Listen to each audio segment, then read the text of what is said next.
Tervetuloa katsomaan Reparillia. Grilli on tehty tynnyrin puolikkaasta ja siihen on lisätty toi tuhkaluukku.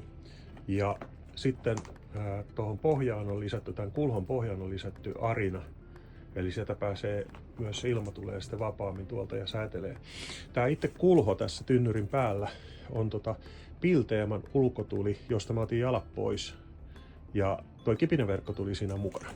Kipinäverkko ei pakko pitää, jos haluat grillata makkaroita tai mitä grillakin kalaa lähempänä tulta, niin tuon kipinäverkon voi ottaa pois. Ja systeemistä löytyy tietysti korkeussäätö. Eli tää mitä nyt on noissa ulkolaavuillakin näkee. Mutta koko juttu tässä hommassa on tämä. Eli toisin sanoen täältä löytyy myös varsisto ja korkeussäätö, jolloin tätä koko grilliä voit siirtää kauemmaksi, jolloin juttu näyttää tämmöiseltä.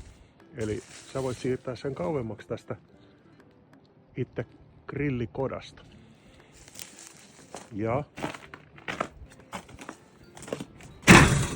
täältä tää kolahtelee, kun on toi säätö tossa.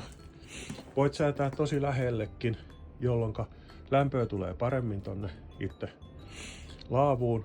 Tai sitten jos savuttaa, niin voit säätää välillä vähän vaikka kauemmaksi.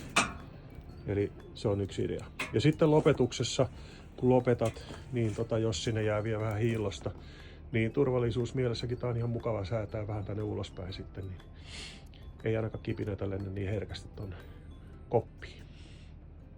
Tämmönen viritys.